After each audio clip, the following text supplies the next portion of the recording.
Hello students, welcome back to my channel. So today we are going to learn the trigonometric table, how to remember easily within a seconds. तो let's get started. First of all हमें क्या करना है, एक table बनाना है.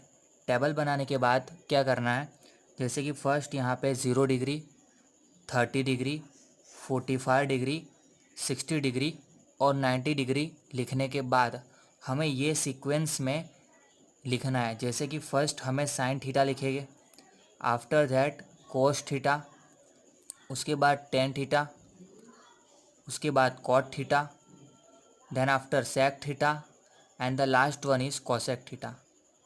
मैं ये suggest करूँगा कि ये जो सीक्वेंस है वो आप तोड़ो नहीं, ब्रेक मत करो. ये सीक्वेंस में ही आप याद रखने की कोशिश करो. बहुत इजी है. साइन थीटा कोस थीटा का पैर रहेगा, टेन थीटा कॉट थीटा का पैर रहेगा और सेक थीटा कोसेक थीटा का पैर रहेगा. इसके बाद हमें नेक्स्ट स्टेप क्या करना है, तो नेक्स्ट स्टेप में क्या करना है, फर्स्ट हमें यहाँ पे 0, then after 1, then after 2, then after 3 and the last one is 4. ये 4 नंबर लिखने हैं. मीन्स 0, 1, 2, 3 और 4. इतना लिख देने के बाद हमें ये सभी डिजिट्स को 4 से डिवाइड करना है. तो 4 से डिवाइड करने पे 0/4, 1/4, 2/4, 3/4 एंड द 4/4.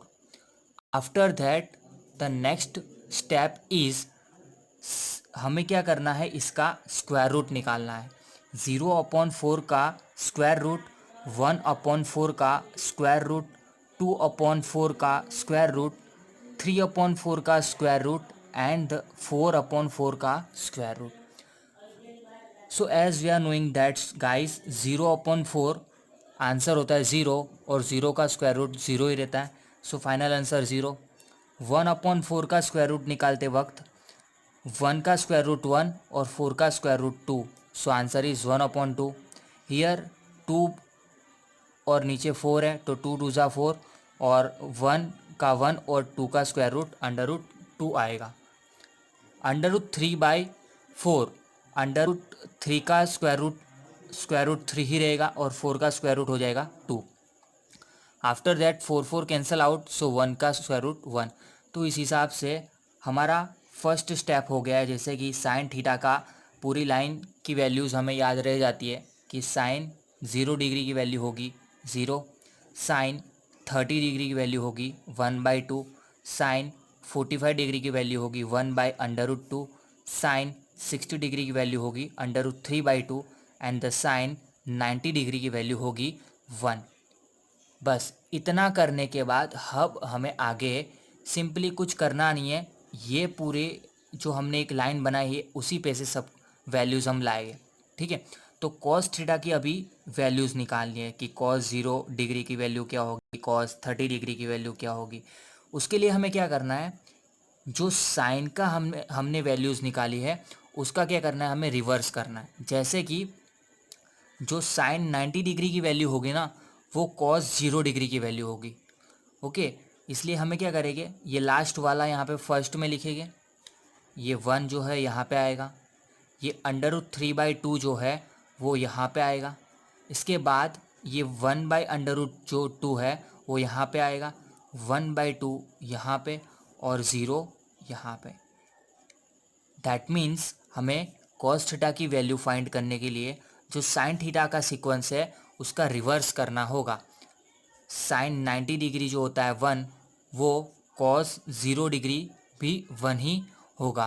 ठीक है. इसका मतलब अगर एग्ज़ाम में आपको टेबल फटाफट वैल्यूज़ फाइंड करनी है तो आप क्या करोगे, रफ़ में ये टेबल बना दोगे. रफ़ में टेबल बनाने के लिए सिर्फ आपको यही करना है.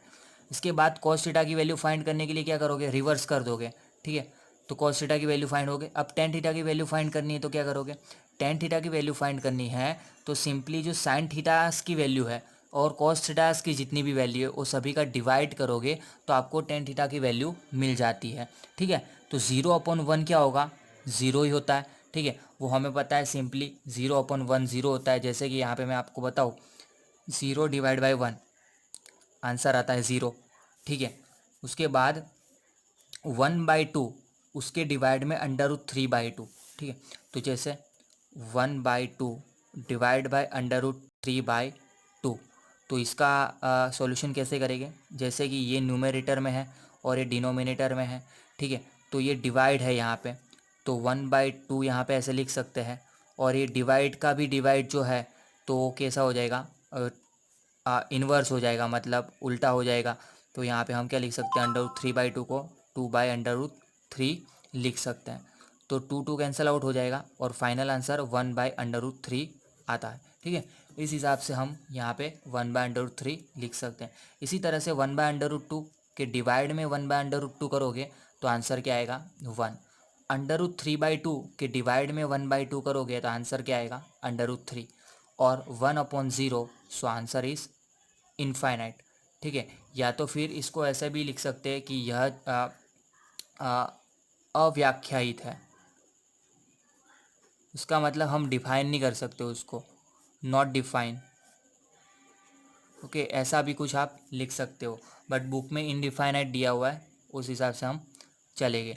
अब कॉट थीटा की वैल्यू फाइंड करनी है, तो कॉट थीटा की वैल्यू फाइंड करने के लिए क्या करेंगे, टेन थीटा की वैल्यूज़ हमें पता चल गई है, ठीक है। तो कॉट थीटा की वैल्यू फाइंड करने के लिए हमें करना है टेन थीटा का रिवर्स। जैसे कि कॉस थीटा की वैल्यू फाइंड करनी थी तो हमने साइन थीटा का रिवर्स किया था, ठीक है। ये 1 यहाँ पे लिखा था, √3/2 यहाँ पे लिखा था। इस हिसाब से कॉट थीटास की वैल्यू फाइंड करने के लिए ये जो टेन थीटास की वैल्यू हमें पता चल गई है उसका हम रिवर्स करेंगे। तो थीटा इन्फिनिट यहाँ पे लिखेंगे, √3 1/√3 यहाँ पे लिखेंगे, और ये फर्स्ट वाला ज़ीरो है यहाँ पे लास्ट में आ जाएगा, ठीक है। इसका मतलब अगर हमें याद करना है तो कैसे याद कर सकते हैं, जैसे cot 0 infinite, cot 30 √3, cot 45 1, cot 60 1/√3 and cot 90 0। इस हिसाब से आप मेमोराइज कर सकते हो। अब सेक थीटा की वैल्यू फाइंड करनी है, तो उसके लिए हमें क्या करना है, सेक थीटा की वैल्यू फाइंड करने के लिए हमें ये जो कॉस थीटा की वैल्यूज़ पता है ना, तो उसका हम इन्वर्स करेंगे। क्या करेंगे, इन्वर्स करेंगे। यहाँ पे मैं आपको एक बार दिखा देता हूँ। जैसे कि यहाँ पे मैंने लिख के रखा हुआ है, सेक थीटा जो होता है वो क्या होता है, 1/cos थीटा के इक्वल टू होता है। इसका मतलब हमें सेक थीटा की वैल्यू फाइंड करनी है, तो जो cos थीटा की वैल्यू होगी उसका 1/ कर देंगे तो हमें क्या मिल जाएगा, सेक थीटा की वैल्यू फाइंड मिल जाएगी। जैसे कि अगर मैं फॉर एग्जांपल देखो, यहाँ पे cos 0 डिग्री का वैल्यू कितना है, 1 है।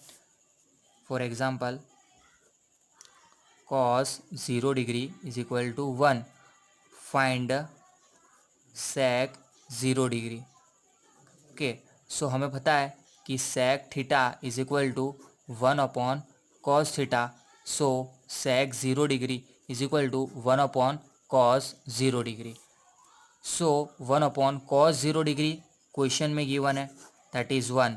सो 1/1 क्या होता है, 1 होता है। सो सेक 0 डिग्री का आंसर क्या आ जाता है, सेक 0 डिग्री का आंसर क्या आएगा, 1 आएगा, ठीक है। तो देख सकते हो यहाँ पे सेक 0 डिग्री आंसर इज़ 1। अंडरस्टूड, ठीक है। तो हम आगे बढ़ते हैं। सेक 30 फाइंड करना है, तो कॉस 30 जो है उसका इन्वर्स, सो √3/2 का इन्वर्स क्या होगा, 2/√3, ओके। इसी तरह से सेक 45 फाइंड करना है, तो कॉस 45 क्या है, 1/√2, उसका इन्वर्स क्या होगा, √2। सेक 60 का फाइंड करना है, तो कॉस 60 का क्या है, 1/2, उसका इन्वर्स क्या होगा, 2। सेक 90 का फाइंड करना है, तो कॉस 90 का कितना था, 0 वैल्यू था, उसका इन्वर्स क्या होगा। तो इन्वर्स करने के लिए 1/0, और 1/0 क्या होता है, इनफाइनाइट, इसलिए सेक 90 डिग्री क्या होगा, इनफाइनाइट होता है। अब कॉसेक थीटा फाइंड करना है, ठीक है। तो कॉसेक थीटा के लिए क्या है, कॉसेक थीटा जो है वो साइन का इन्वर्स है, मतलब cosec theta is equal to 1/sin theta होता है, ठीक है। तो साइन थीटा की वैल्यू हमें पता है, कॉसेक थीटा की वैल्यू फाइंड करने के लिए हम क्या करेंगे, जो साइन थीटा की वैल्यू है उसका इन्वर्स करेंगे। तो कॉसेक 0 डिग्री फाइंड करना है, यहाँ पे ये वाला ब्लैंक हमें फाइंड करना है। तो साइन 0 कितना है, 0, उसका इन्वर्स करना है। तो 1/0, 1/0 क्या होता है, इनफाइनाइट होता है, इसलिए यहाँ पे इनफाइनाइट। अब कॉसेक 30 डिग्री फाइंड करना है, तो साइन 30 डिग्री कितना है, 1/2, तो उसका इन्वर्स कितना होगा, 2, तो वही हमारा आंसर हो जाएगा। कॉसेक 45 फाइंड करना है, तो साइन 45 कितना है 1/√2, उसका इन्वर्स क्या होगा √2। कॉसेक्स 60 फाइंड करना है तो साइन 60 का वैल्यू कितना है √3/2, उसका इन्वर्स क्या होगा 2/√3। ओके, कॉसेक 90 डिग्री फाइंड करना है यहाँ पे, तो साइन 90 डिग्री कितना है 1, उसका इन्वर्स क्या होगा 1/1, that is 1। Okay, so this is the complete solution of the trigonometric table in easiest way. Okay, आप इजीली रिमेंबर कर मेमोराइज कर सकते हो और वैल्यूज़ ये टेबल में से निकाल के आंसर में पुट करके क्वेश्चन का आंसर ला सकते हो। ठीक है, तो ये मेरा एक स्मॉल सा एफर्ट था आपको ट्रिग्नोमेट्रिक इजीली रिमेंबर कराने का। बहुत सारे स्टूडेंट्स की क्वेरी रहती है कि हम टेबल लर्न नहीं कर पाते हैं। ठीक है, तो कोई मगअप करने की मैं बात नहीं बोल रहा हूँ, एकदम एक ट्रिक से याद रखना है। ठीक है, सो इसी तरह का वीडियोस देखने के लिए हमारे यूट्यूब चैनल मैथ्स विद हर्ष शाह को सब्सक्राइब करिए, और अगर आपको वीडियो पसंद आया तो लाइक करिए और अपने फ्रेंडों में शेयर करिए। Thank you for watching the video.